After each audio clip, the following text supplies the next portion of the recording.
friends, welcome back to the Field and Garden Podcast.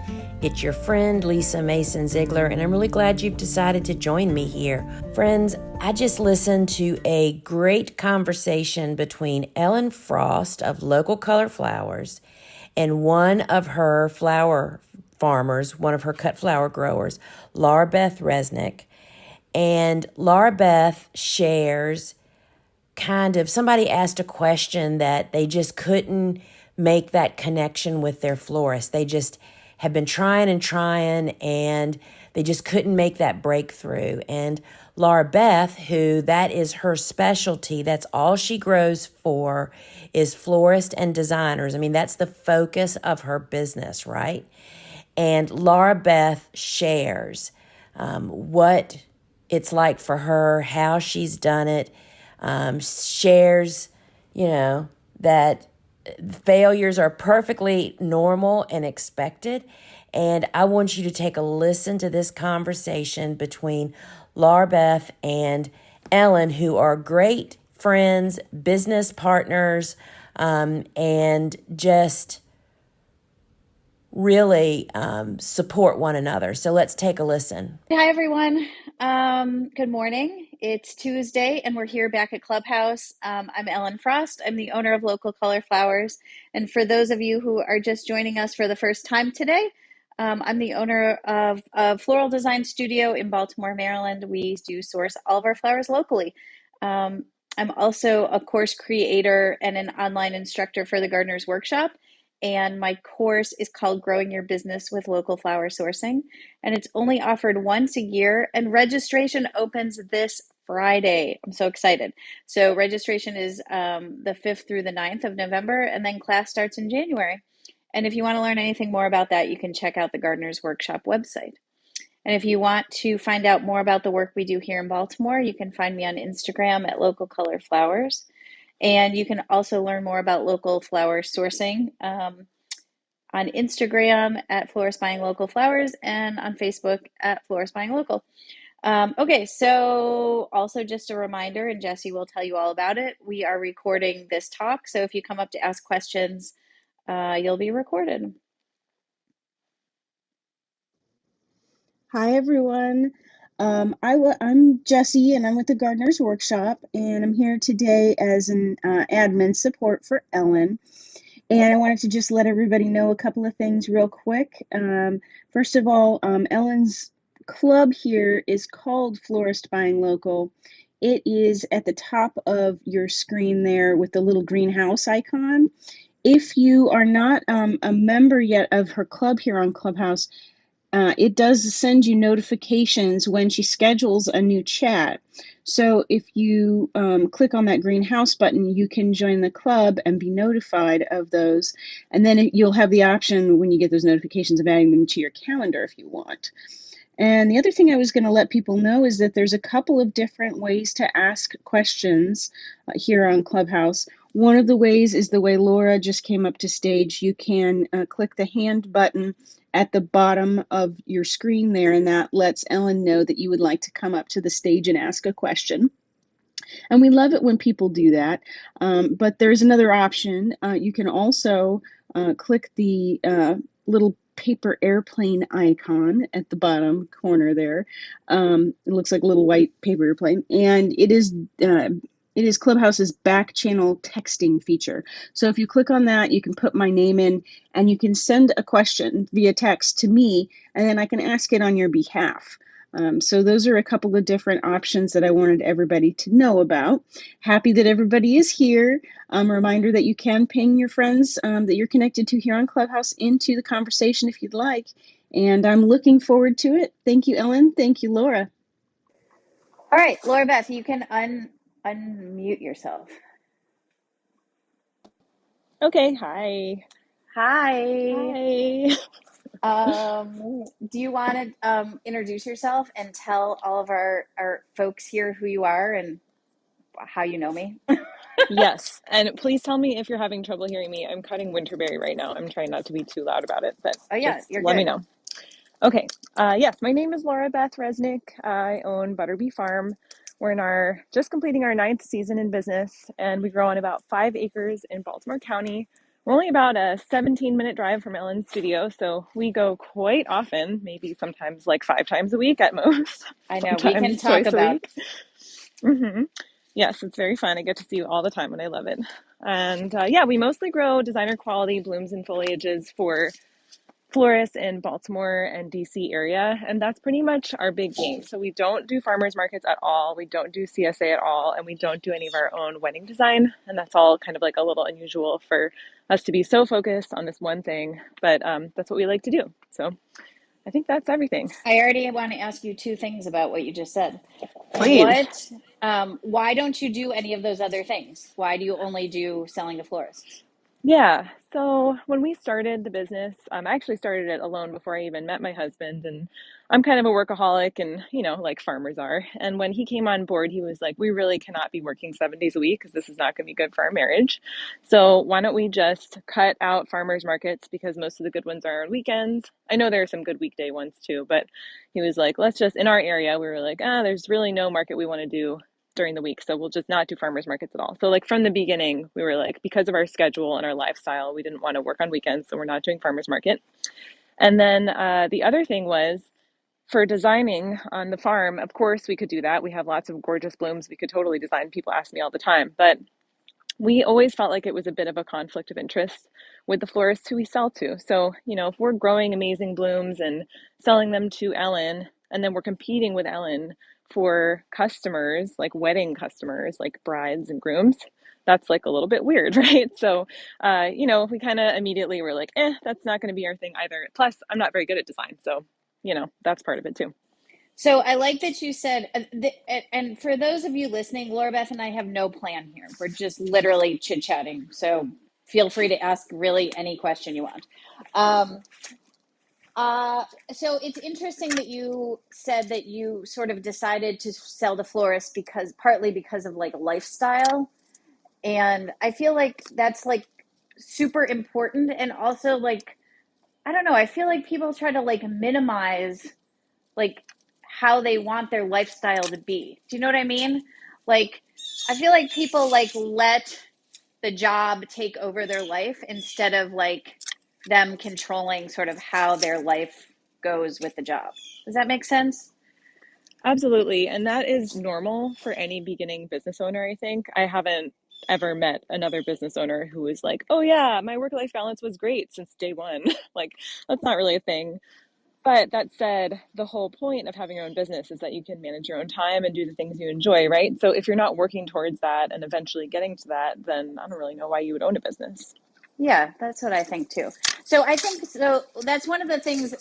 This is not just like, oh, let me talk about the class, but that's one of the things we talk about in the class is like how you decide to sell to florists or how florists decide to source locally. Is like partly that is lifestyle, right? Like partly it is like I want to have relationships with farmers. I want to, have a face and a name to the flowers that I'm buying.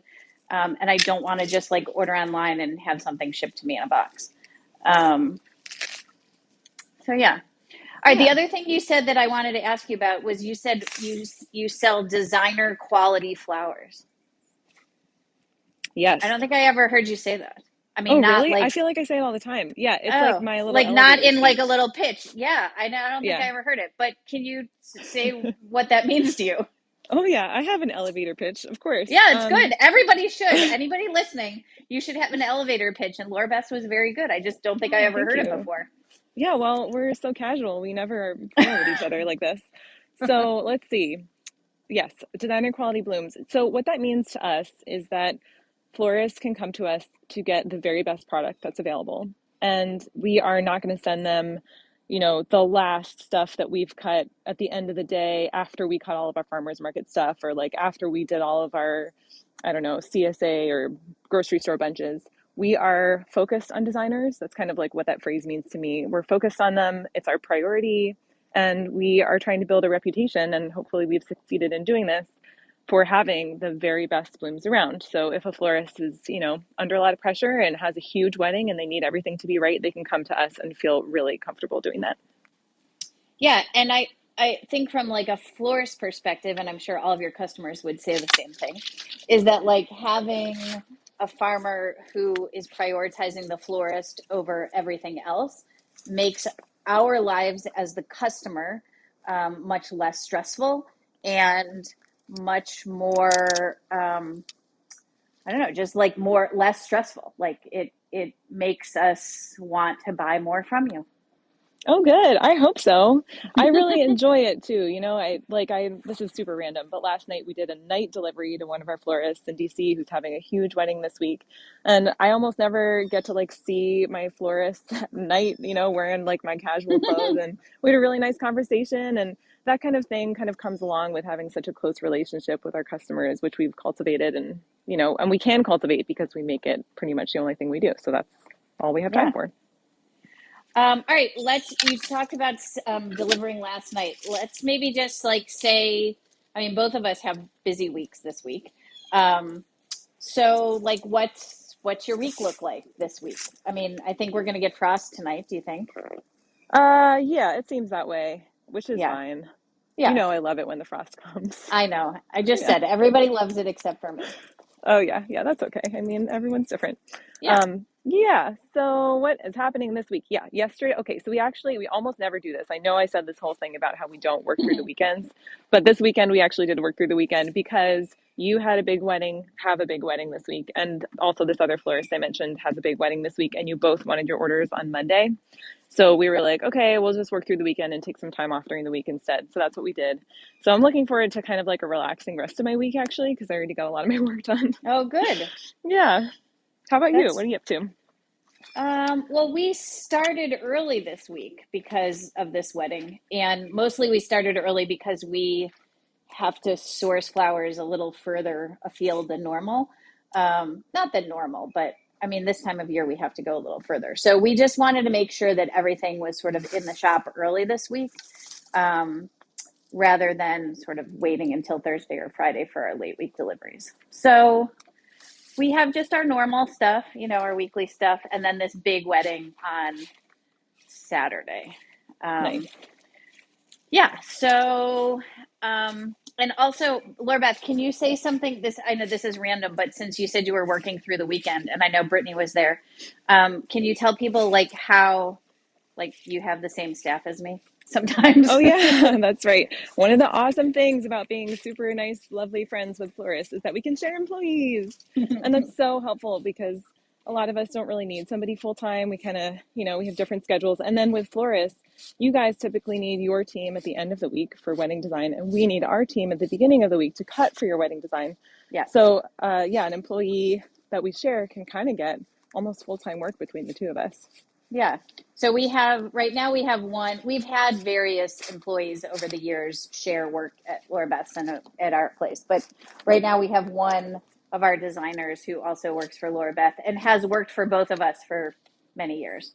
Oh my gosh, so long. Yeah, we love her. And we do love her. It also makes things particularly easy because, at least from my perspective, because I think I'm always getting updates from Brittany too about things at the farm. So, she'll say oh, I'm harvesting this thing. I don't know if you knew that Laura Beth had this or something.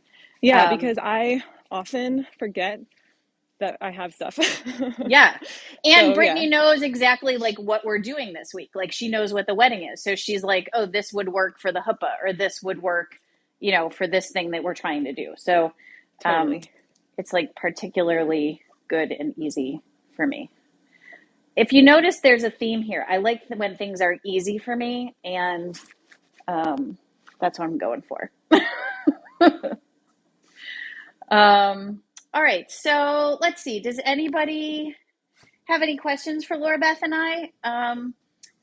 Laura Beth and I really can just talk forever, and we will continue talking. But if anybody has any questions, feel free to jump in. Well, first of all, let me say that I oftentimes, and this is one of those cases, am sad that Clubhouse doesn't have a hearts button. Because when I enjoy the conversation, sometimes I don't want to chime in, but I want to let you know, and that this is one of those times. Oh, so. Good. But I do have a couple of questions on the back channel. Oh, good. I've got one from Tammy. She says, I get the conflict of interest concern regarding selling to florists and then competing with them. With my small business model, my preference would be to prioritize sales to florists also. I am building my business. Oh, I'm sorry. She didn't quite finish her question, it looks like. It says, I'm building this based on, and then so I apologize. I didn't get that That's read okay. all the way through. It does look like there are some other questions, though. Okay. I've got one from Sue, actually, and she's going to be interviewing with Lisa. And this is Sue Dykstra. Yeah. She says, I've taken Ellen's class and found it to be very useful. The florists in our area are not buying from us, even after trying everything. Even though we don't want to compete with florists, we need to use and show our products. So we feel forced to do a CSA and bouquets. We've tried to educate florists and designers that we are growing for them, but not getting the relationships we have worked so hard to build. So I guess there's not a question in there, but maybe if you can offer a comment. Yeah, Laura Beth, maybe can you talk about, like, I like when you talk about how florists turned you down. Is that terrible? That's very funny. Yeah, florists I love that turn me down all story the when you time. get rejected. I love when you tell that story. Thank you, Ellen. You're such a supportive friend. Yes. Yeah, it's normal. It's normal. Yeah, that feeling that she's explaining, I'm all the time. I'd say 97% of the florists who we've reached out to over the past 9 years either never responded to us or, just didn't respond with enthusiasm and nothing ever happened, or said super enthusiastically that they wanted to work with us. And then I literally never heard from them again. So it can be really frustrating. And I'd say the best thing you can do is focus on growing the most amazing, the most high quality product at the most needed times of year. And if you can consistently do that, and I think it makes sense, you build up that reputation, people will come to you. So if one of those sort of, if you build it, they will come kind of scenarios. And do you think that, like, well, I guess two questions. Like, was I the first person you sold to? Yes, you were. Oh, good. So, like, who was next? Like, did you have, like, was there like a breakthrough, or was there like, how did you, I don't know, how did it get started for you? Like, Yeah, without that's a me, great not me, question. but Sure, yeah, because you were buying from me, but we need more than just you, right? Sure. And there was no breakthrough. There has never been a breakthrough. It was super slow, chipping away at new customers, trying to get them to buy more from us, trying to understand what they needed from us, trying to show that we are serious professionals and we are just trying to make their lives easier. Yeah. I've been through, and I'm sure I will go through for the rest of my business career, many rejections from customers, people who either, I want to work with and for some reason they're just not buying it, or people who want to work with me and I'm trying to make it work, but it's not working for me, so it doesn't work out, There's all different kinds of sort of difficulties and nuances to working with florists in a close way. And it can be really demoralizing. I mean, I've cried about this like many a time. So Yeah. it's normal. What you're feeling is normal. I think the thing to focus on, like I said, again, I mean, not to be a squeaky wheel too much about it, but truly florists cannot resist high quality blooms that are sort of like the color and the type that they need when they need them, So Yeah. like if they have a big cafe au lait wedding, they're going to try to find gorgeous cafe au laits, period, right? And you can't get those Right. at the wholesaler. So having those cafes at the right moment, having shown your professionalism, telling your story well, and, being, I guess, persistent without being rude, right? Yeah. These are all kind of Right. things that go into it. Yeah. One thing that I feel like we've talked about on Clubhouse, for the last little while, Laura Beth, is like thinking about the long game. So, like, it's always, because we have sort of the flip side of that, right? Like, and like, my sort of stress about winter flowers, and we're always looking for winter growers, and we're always trying to get more winter stuff, and it can be very difficult and it can be very stressful. And I too have probably cried over winter flowers. But when I'm building those relationships with growers, I'm trying to think of the long game. I'm trying to, even if I have like immediate needs, like, holy crap, I need stuff this week, I'm always trying to think like, can this be a long-term relationship? Can I, build this so in 3 years, this person, I can give them enough business that they might grow inside. So I guess the question or the comment, Laura Beth, for you is like, when you are feeling like that, when you're feeling demoralized or when you're feeling turned down or you're feeling like I'm trying to grow the best stuff, like how do you think about the long game? How do you keep the long game in mind? Because I think like a lot of new florists and farmers, like, I don't know, it's hard. We also just like live in a culture where everything is sort of like on demand, right? Like how do you keep it together for the long game? Yeah.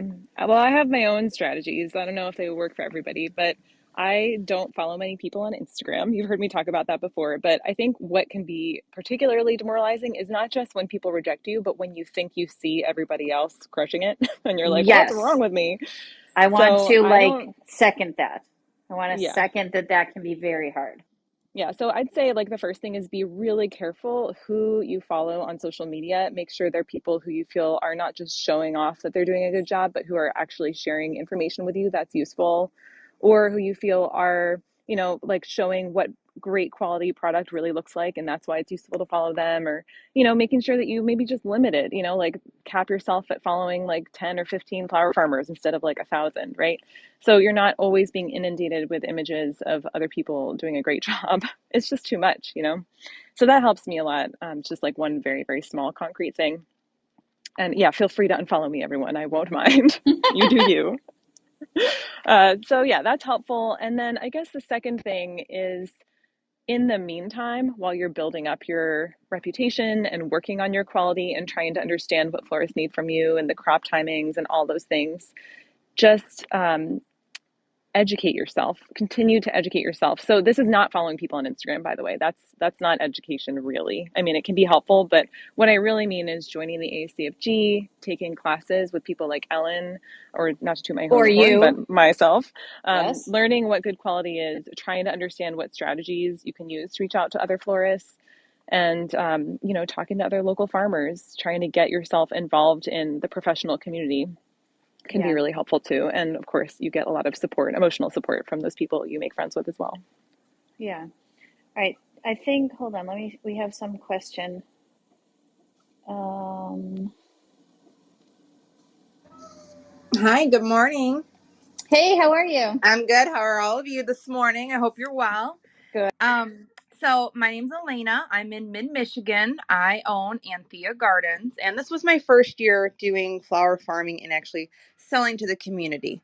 So I just wanted to speak to getting florists on board. We have 2 local florists in our area. And when I walked in with my sample, I was greeted with a very cold welcome.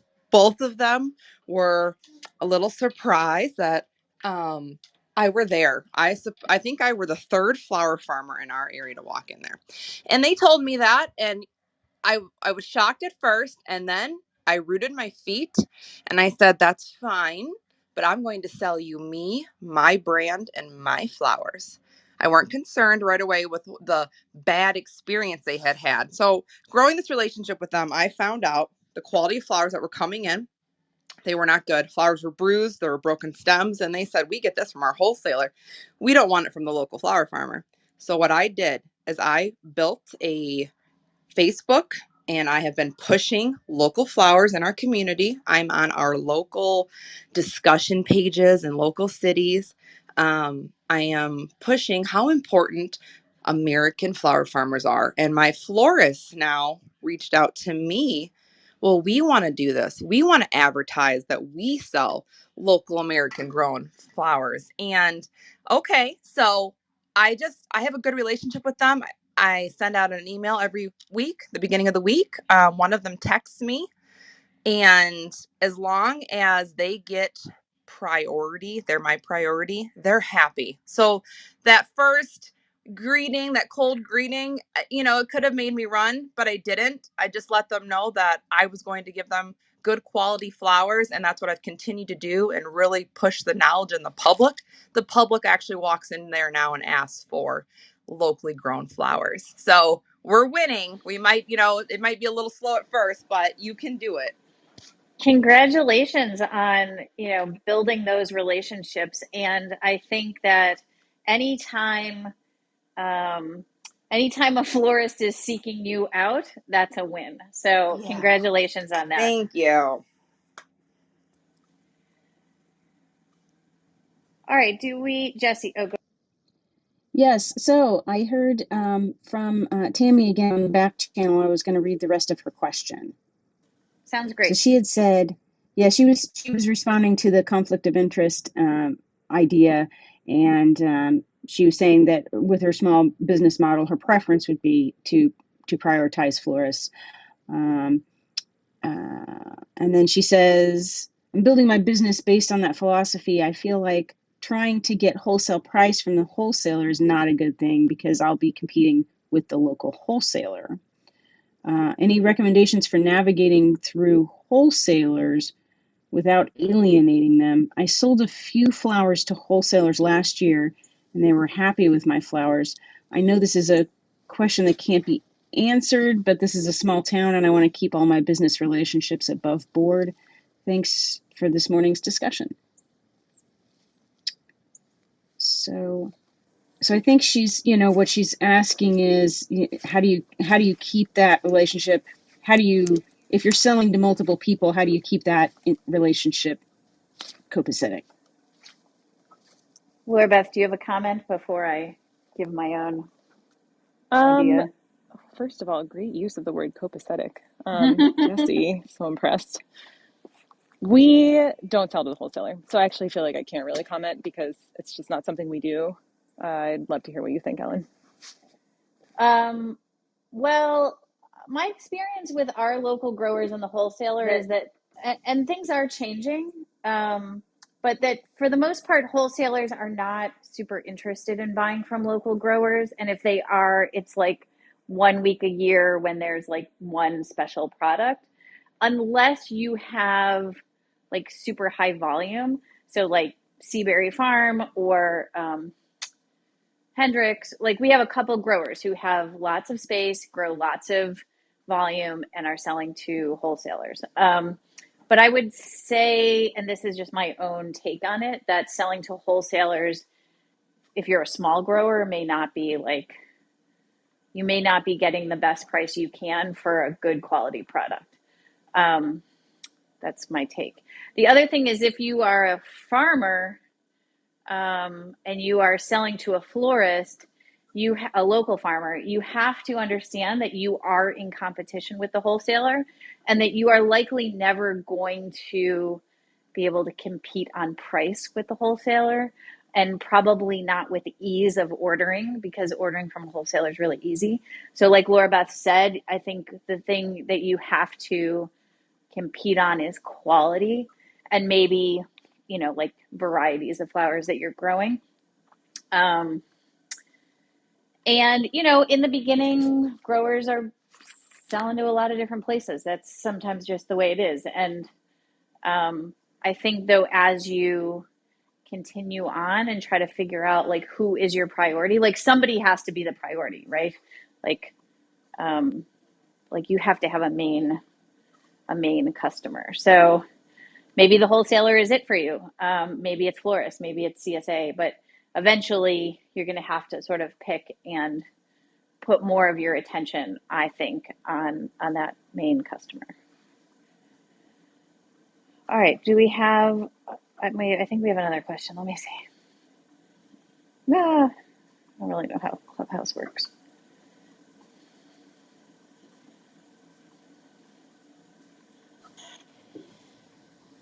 Hi, Tammy, are you there? I am. Hi. Hi. Sorry for the broken up attempted back channel message, but my That's okay. actual question is related to I want to get the local price listing from the wholesaler. I don't really want to sell to her. But I want to do it in a tactful way. And I don't really want to go to the florist and say, what are you paying wholesale? So I'm just trying to figure out the most appropriate way to find it. I don't want to compete with the wholesaler, but I want to know what the starting point is, if that makes sense. At least here in our region, you have to be like, you have to have an account with the wholesaler to buy. So you, like, Laura Beth can talk to this, but you can just become for Oh, our wholesalers, you can just become a member of the wholesale, get an account there, and then you'll be able to view the. okay. Okay. That's the angle that's what I'll do then. I just trying to not, you know, make a bad move as I'm entering this I mean, this lots round. of farmers buy from the wholesaler, so I mean, there's no real downside to having a wholesale account. I mean, I think everybody should have a wholesale account just because you also probably need hard goods or you might need other stuff from the wholesaler. So, I don't know, Laura Beth, you can talk to how you use the wholesale pricing to do things. Yeah. Yeah, we don't have a wholesale account, but that's because one of our florists gave us her password. So I Oh, can just look at her, yeah, at her account. So that's how we look at what the wholesaler is charging. And you can ask, just say honestly to one of your florists, like, hey, I really, really want to charge you fair prices. Would you be willing to share with me your password for your wholesale account? I promise not to buy anything. I just want to see how I should be pricing my blooms so it's fair for you. And got Laura it. Beth, how what do you like when you see the wholesale prices? Would you say that your stuff is like more expensive, less expensive, depends on the crop? Like, how does that shake out? You know, it's crazy. We are less expensive for the most part. It's really always surprises me because I'll check often, like Lysianthus, Ranunculus, Dahlias, Celosia even. And at least in our local area, the way it seems to work is that the wholesaler will charge extremely variable pricing based on the quality of the crop and the color of the crop. And so like sometimes, for example, there might be, I don't know, like a yellow, super boring Chief Gold Celosia that is like way more expensive than ours. And I'm assuming that's because the quality and the size of the heads or something, and maybe the color is hard to find that week or something, is like all really precious. But for us, it's just like a normal Celosia. So we are charging like our normal price for it? So are you saying Uh, that the wholesaler that your experience is like they would have the gold at one price and the orange at another price? Yes, exactly. Huh, Yeah. interesting. Yeah. Okay. All okay. Yeah. right, I That hope That's that changes week helps, to week. Tammy. very, very much so. Thank you very much. Thanks so much. Anybody else have any questions, comments? Want to I say did hi have to an, us? I think I did have another one come through. Let me check here.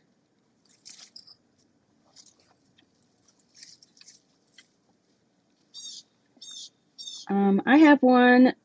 It's from Russ, and he says, "Is it common for farmers or growers to show up at a florist with buckets of flowers to sell on the spot? I think I've heard this being called bucket run. Just wondering if it's a sales model that any of you see being used successfully." It is a sales model. Laura Beth, do you want to say anything about that? I know you don't use a bucket truck model, but I can talk a little bit about it.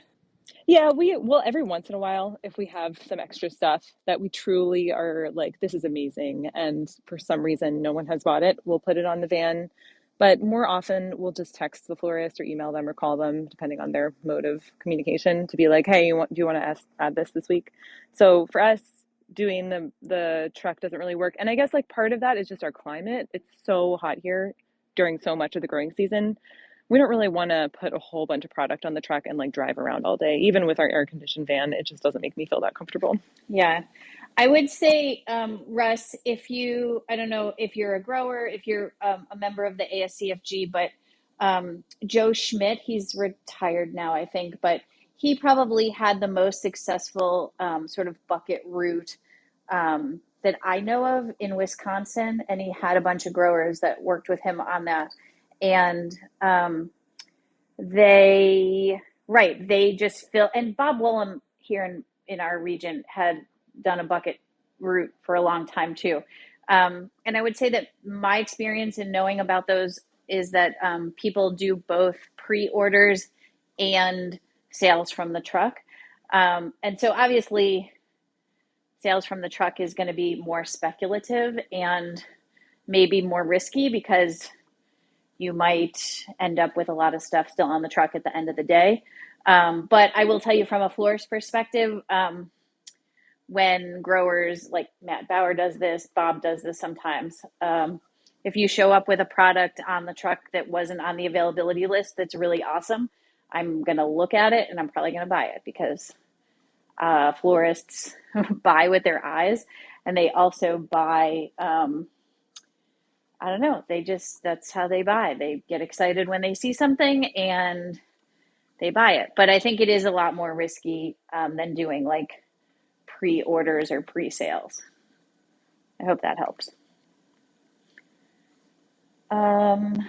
Any other questions, Jesse? Any other questions that you see? I don't have anything else on the back channel today.